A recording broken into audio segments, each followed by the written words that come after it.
morning, family. Good morning, good morning, family. Hey, welcome to Sunday. This is the Fighter Share Report. I am your host, Brew. And listen, we got a big show today. So I hope you enjoy it, because I'm going to enjoy it. Matter of fact, I like it so much, I'm turning the light on, baby. I'm turning the light on. So we got a lot to discuss. UFC turned upside down. Boxing.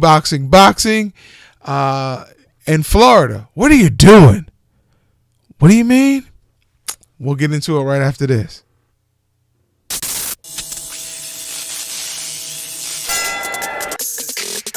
It can stay in the 30s. I'm good with it. 20s, 30s. I'm good with it. I mean, when you got that natural insulation, bro, it's cool. I get it.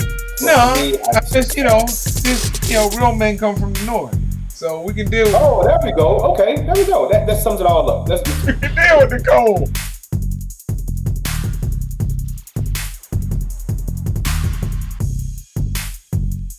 I'm saying these names not because they're essentially the best fighters out there, which we can make a case for Shakur Stevenson, definitely.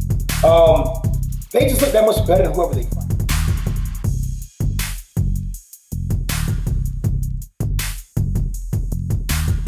I think he might want to keep this thing on the feet and stay any way possible. Stay away from that guillotine choke.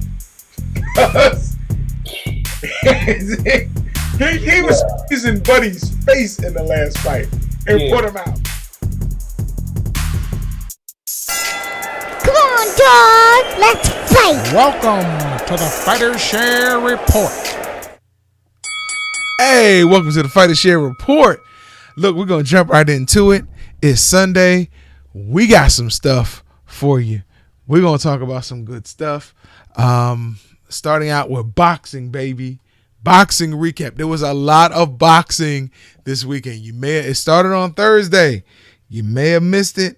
I hope not. So before we get into Thursdays, because to me, Thursdays was incredible. Some things happened on Thursday night leading up to that fight and in that fight that were very historic, and I don't want to diminish them. So Saturday, we had Lennox Clark beats Willie Hutchinson, blasts him, knocks him out in the 5th round.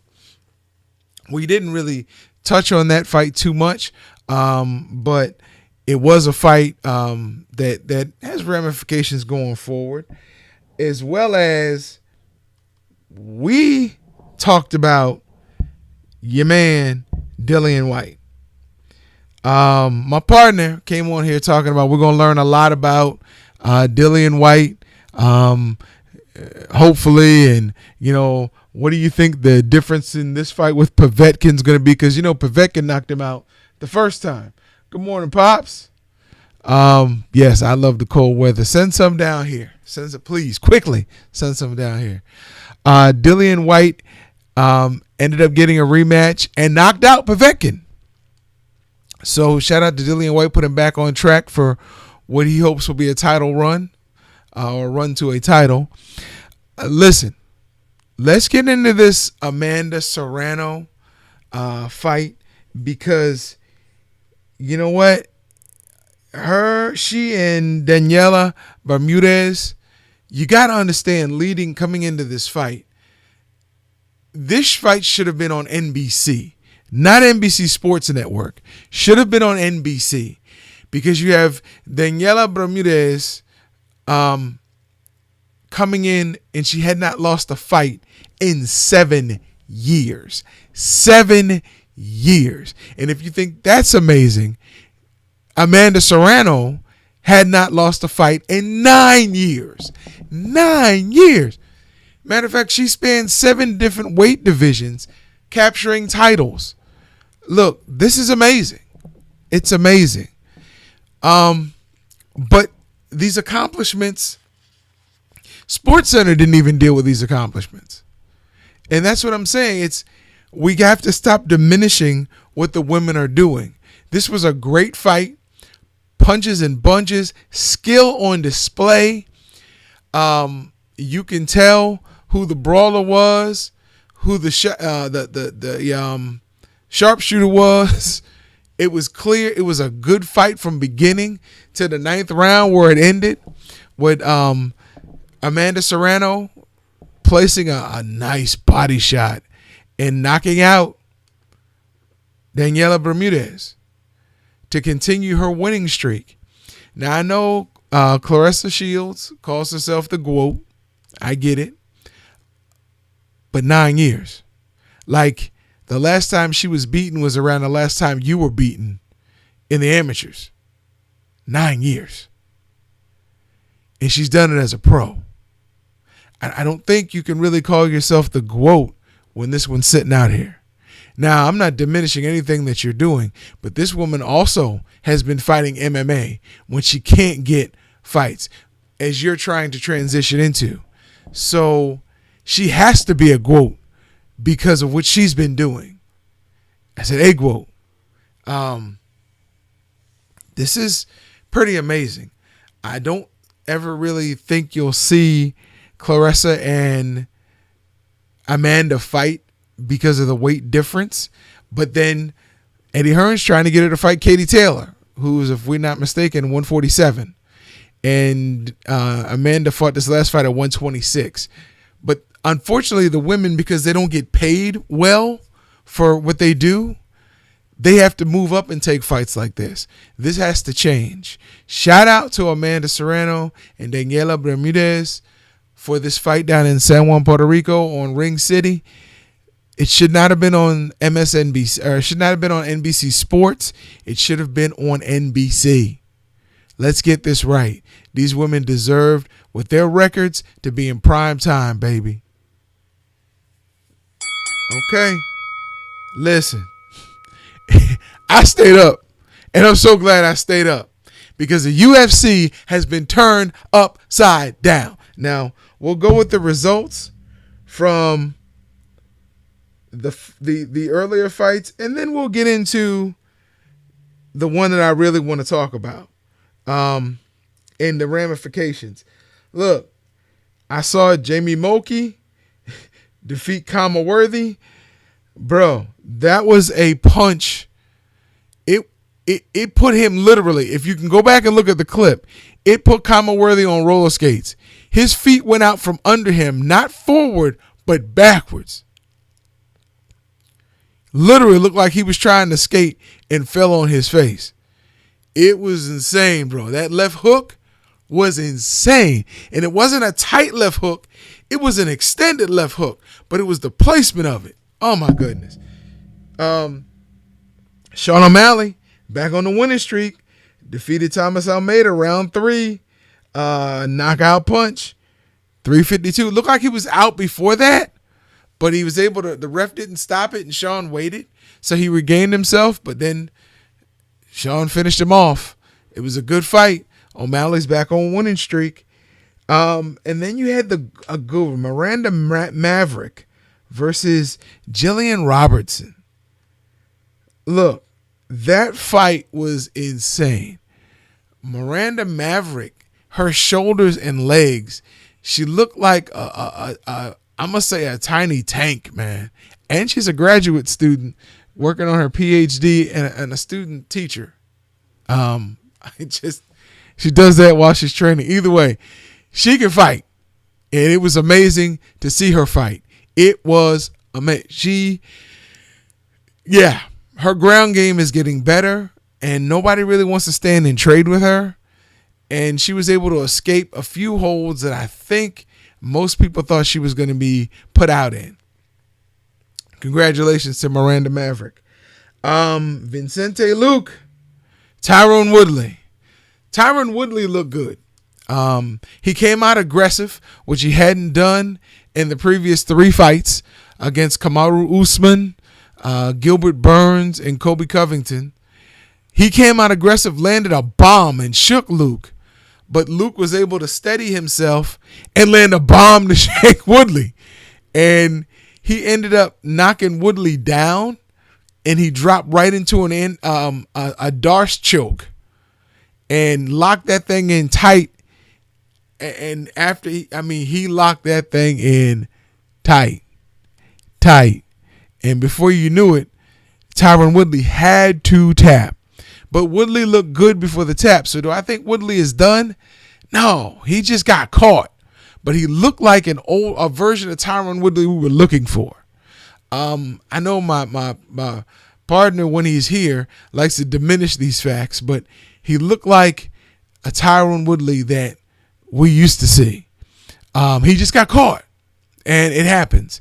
But I like what I saw. Now, to the main event, the heavyweights, and new UFC World Heavyweight Champion, Francis Ngannou from Cameroon. Hey, Francis put everybody on notice when he was tagging Stipe, and he was patient, and Stipe tried to shoot. You don't see this much in the UFC from defending a shot. Francis sprawled and stuffed the head. Look, this is the kind of stuff I was calling for almost a year ago from people. Francis sprawled, stuffed the head. He could have put him in a 3/4 Nelson if he wanted to. But no, he went around, started laying some leather, and then when they got up, and in the second round, Francis, 52 seconds in, he had dropped Stipe a bit before, and Stipe did not know how to get safe. As we keep talking about, he did not know how to get safe. He got up. He's a fighter, so he tried to enter this brawl with the heaviest hands on the planet, and night. And I like Stipe as a fighter. I really like Stipe as a fighter, but I'm so proud of Francis Ngannou, the baddest man on the planet, heavyweight champion, Cameroon, stand up, baby. Okay. Meanwhile, Florida has decided to bring fans back to the stands. Listen, this is ridiculous. It's ridiculous. I guess they figure enough people have had access to the vaccine. Oh, no, they haven't opened up to the main age group that'll be there yet. But, you know, Florida doesn't do things that make sense. They just do things that make dollars and at the expense of other people. And that's what's happening. You have WrestleMania coming up. WrestleMania is coming up on the 10th and 11th at Raymond James Stadium in Tampa. Come on, man. They're probably going to increase the number that's going to be there so far. They sold out, but don't be alarmed or surprised if they open up more tickets because your governor decides, hey, grease my palm. You can put more fans in the stands.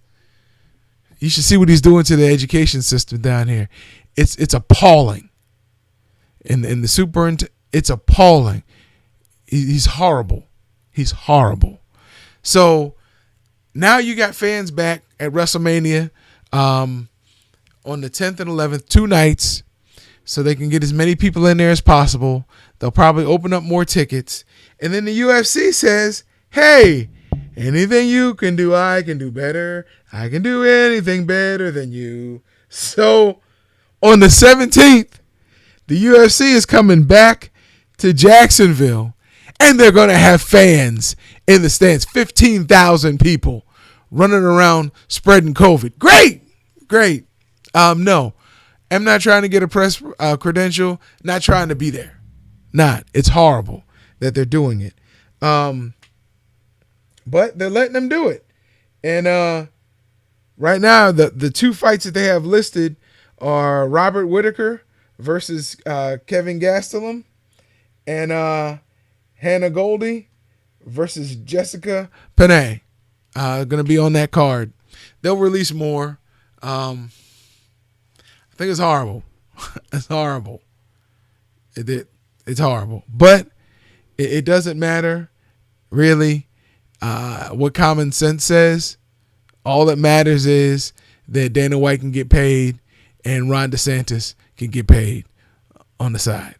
Again, all 3 of them, or the 2 of them, Trumpers, so they join there. And because nobody's going to step in and make them do anything that makes sense, they're able to grease each other's palms and let it fly. So congratulations. As my partner would say, the UFC is winning at all costs. Winning. So if you're a fan, I hope you got the inoculation. Sometimes it works, sometimes it doesn't, but at least you'll be better off being packed in there with people who may or may not have had the inoculation, and they're not going to make you wear a mask, maybe to get in, but once you get in and you start drinking, those masks are coming off, baby. You already know that. People are not going to be responsible. It's just, it is what it is. So I look forward to seeing the fights from home, as I hope most of you will. But we already know, looking at the beaches, looking at the Super Bowl experience here in Tampa, that's not going to happen. People are going to pack in there as quickly and expeditiously as possible to say I was there. We don't care if it's a super spreader. I was there. So hopefully we'll get the announcement of more cards being offered. Listen, before we get into the next one, I do want to talk about the fact that UFC 262, Oliveira versus Chandler, is now for the title. Habib Nurmagomedov released the title, or Dana stopped trying to get him to come back to fight. So the 155, the lightweight title will be on the line. Yes, UFC 262. That's going to be a good fight. May 15th. So listen, my 2 minutes are coming up, and I want to talk about what happened last night. But I want to hit it from a different angle. I want you all to realize what could have possibly happened and what actually happened last night. For Kush,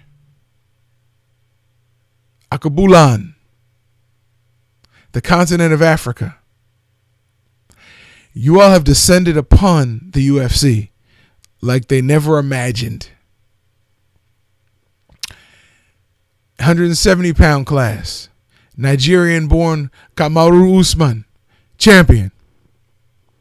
185-pound class, Nigerian-born Israel Adesanya, champion. Heavyweight, Cameroon-born Francis Ngannou, champion.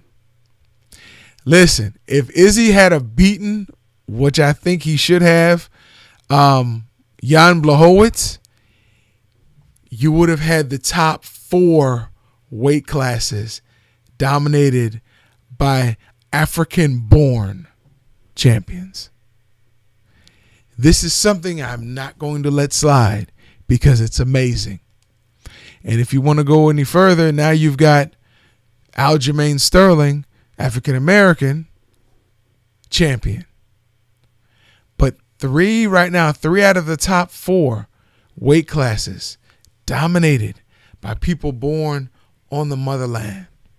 That's amazing. That's amazing. I don't care if you're upset about what I'm saying. That's something that we need to take note of and celebrate. All right. Looks like that's it, fam. I'm excited. I'm excited about that. Because who really looks like, well, now they're saying John Jones will be it's amazing, man. They're already talking about John Jones will be the next challenger for Francis Ngannou. What if Stipe wants his rematch? That's what blows my mind. I'm like, y'all gotta at least let the former champion, he's earned it. Let him sit back and decide, hey, do I want to invoke my rematch clause? Don't just all of a sudden throw him to the side and say, all right, come on, John Jones. Yes, it's a huge money fight. Huge money fight. And I like what Francis said, that he and Kamaru, who came into his corner, shout out to Kamaru Usman, who helped him out the last week of his training, they talked about them and Izzy getting together and having those 3 fights on the continent of Africa for the UFC. Huge. Listen, thank you all for joining me today. Thank you all. Thank you, Mr. Clark, for chiming in. Appreciate you. I love you guys. Check in with your folks, man. Tap in people you haven't talked to in a while. Make sure they're okay.